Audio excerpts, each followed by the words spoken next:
rabbit barn today because I have a doe who is going to kindle in the next 3 days, 3 to 4 days probably, and I need to prepare her a nest box.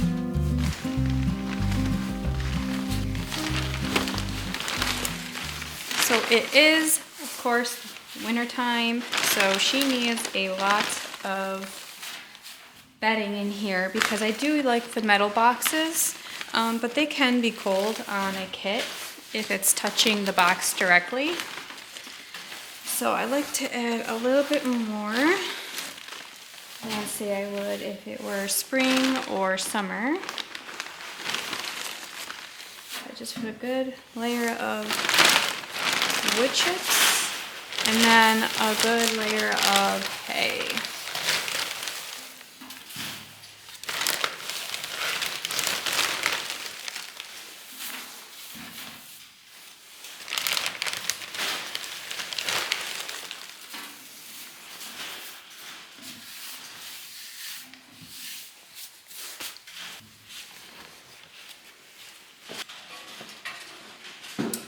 This bunny is Iris, and she has never kindled before, so this will be her first time. And I'm just gonna give her her box. I'm pretty excited because I'm hoping that she kind of gets to it to make a nest. All the stuff that I just put in there, she's going to rearrange to her liking.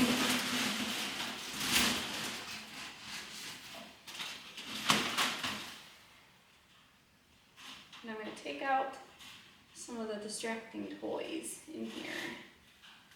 Okay. I like the cages with the double doors because I can just put the nest box in on one side and still tend to her on the other, and it kind of just decreases my risk of, I don't know, her getting all fussy if I'm touching her box.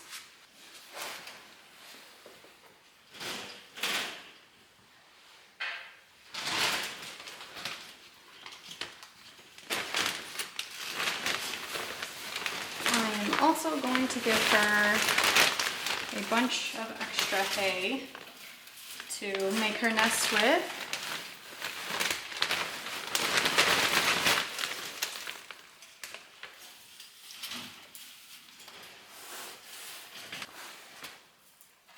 I guess she's just content to eat the hay for now.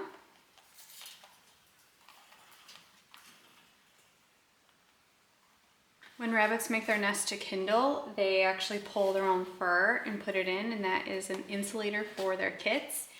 So she probably doesn't know yet to do that, or her instinct isn't just driving her to do that. So probably within the next day or two, she will start doing that.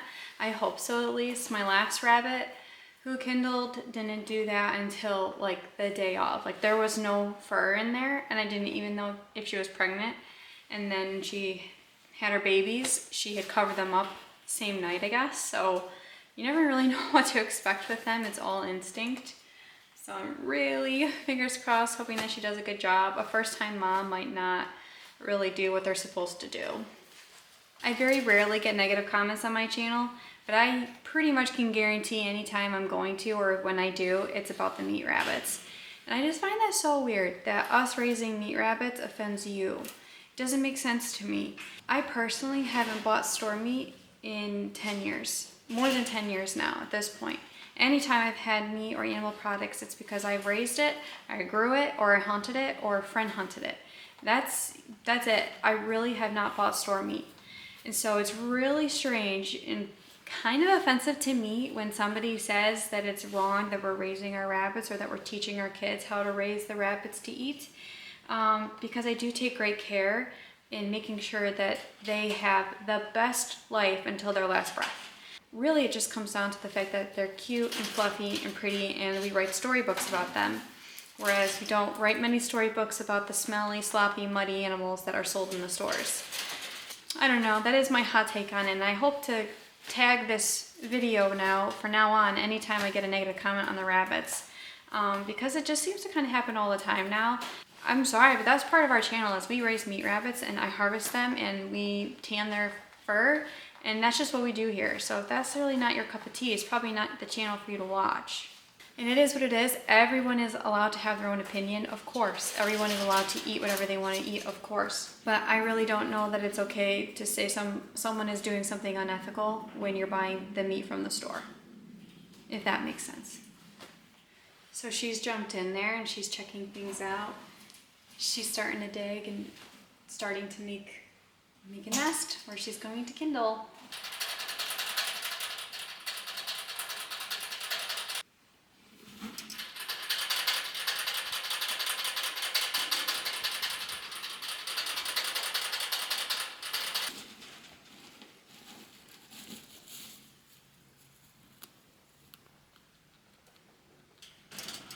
I think she likes her nest box. She has like jumped in and out several times. She's got a little burrow in there. She's really doing all the mama things, which is awesome.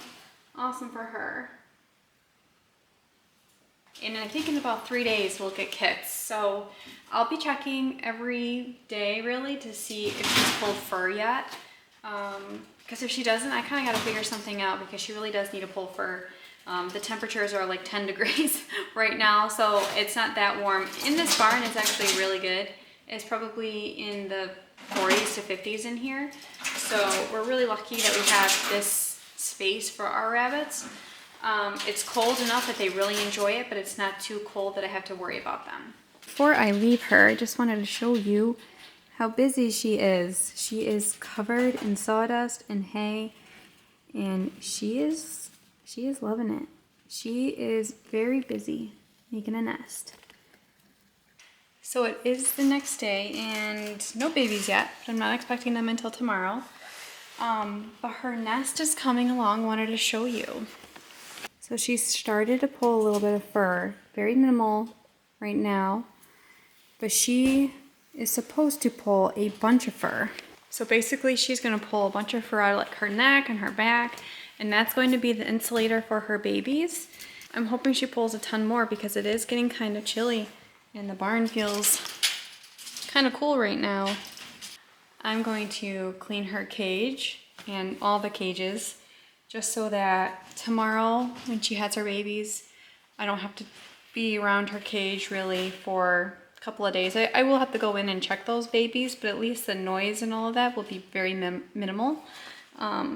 So I always like to clean the cage the day prior to a kindle. Plus there is a hay mess everywhere right now because I've been giving her hay like crazy and all the other rabbits see the hay, so I give everybody hay because they get very excited about it.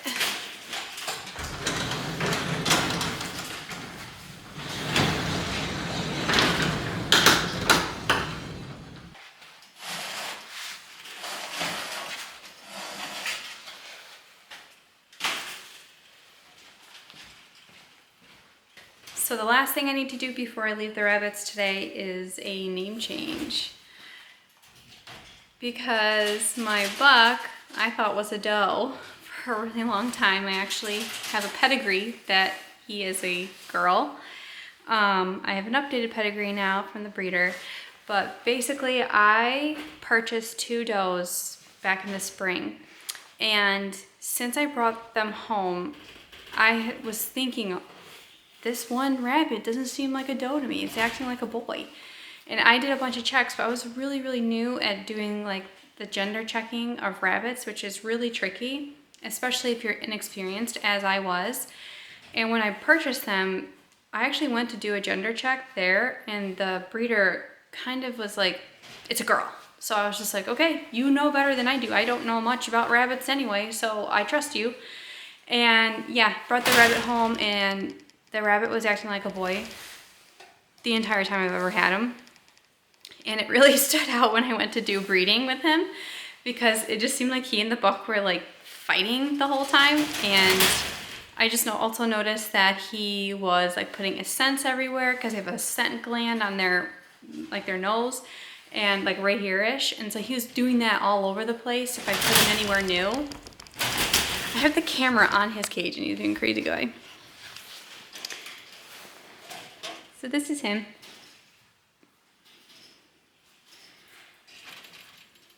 He says, I'm a boy, duh. Anyway, so I have now sexed like over 20 rabbits, and I feel very confident in that now. So I just was like, okay, I just need to check this rabbit again. So I turned him over, and yep, he's a boy. He had all the parts. It was very, very obvious because he's an older rabbit now. And yeah, which it kind of works out. We really do need another girl. And the breeder actually said she would give me one for free. So that was really nice of her. We were going to hold a buck back in our last litter and just at the last minute decided not to. So it worked out that now we have a buck and we have a free girl if we want to get a girl. So yeah, it happens. Weirdness like that happens in the rabbit world. It is really easy to misgender a rabbit. And I think from now on, anytime I purchase a rabbit from somebody else, I'm like checking in front of the breeder right there and then, just kind of demanding it. I feel like I'm experienced enough now to do that.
So Iris had her babies. They're actually a day late, which is fine, and she made a wonderful nest. And I can't even believe it, but I was up here while she was delivering them. It was amazing, so cool.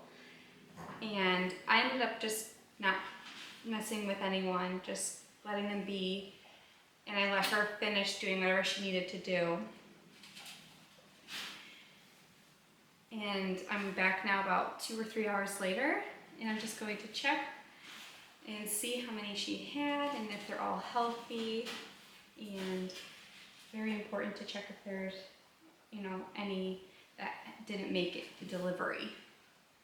So far so good. They look beautiful.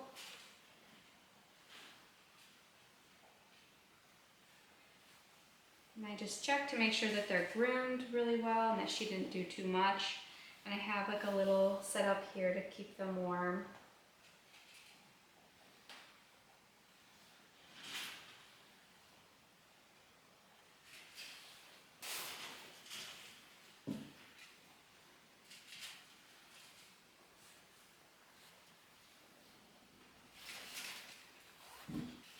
So I think she had a litter of 5.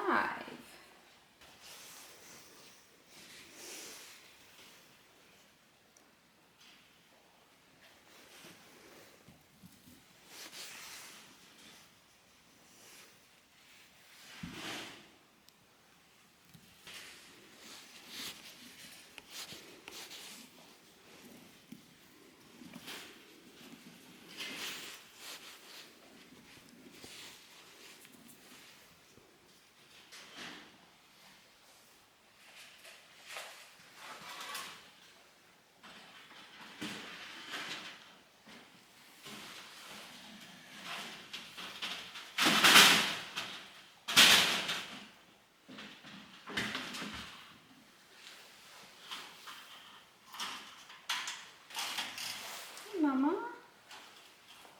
having a snack. She's checking on them, making sure I didn't do anything to her babies. So she had 5 babies, everyone's healthy, and they look really good. She hasn't overgroomed them or anything strange, and no one was passed away or anything. She covered them up really well. She used a lot of hair, which is awesome because today is 13 degrees. So it's obviously warmer in this barn, but still you need a lot of hair to keep those babies warm. She did a great job.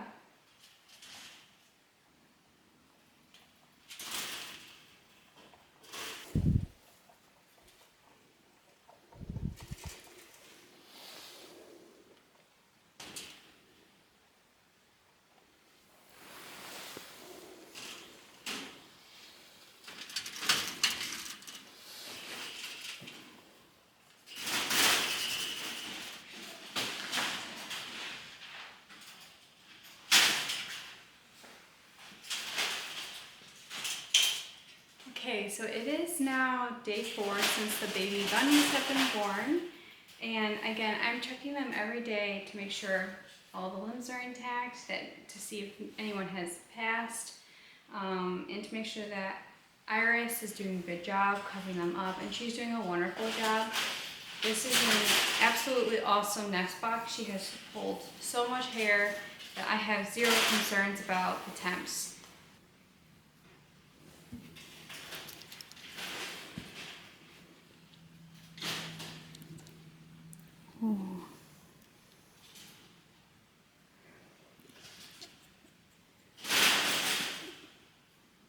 This is a very warm bunny.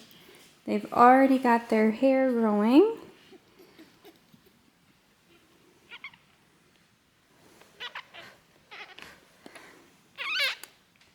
And this bunny has a star on its head, and that is a trait from its dad. Nice full belly.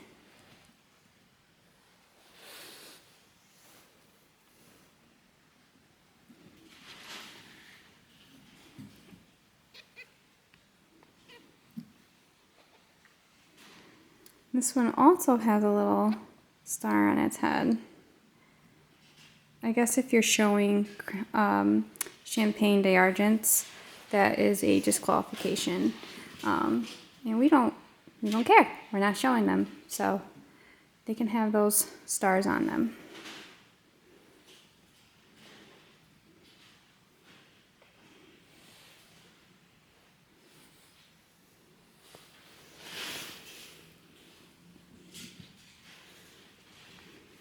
And this one is just lost in the hair.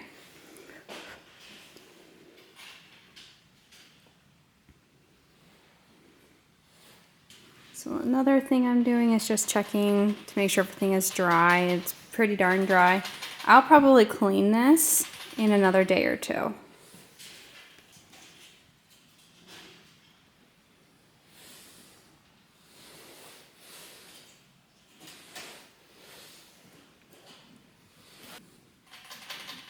Cover them right back up.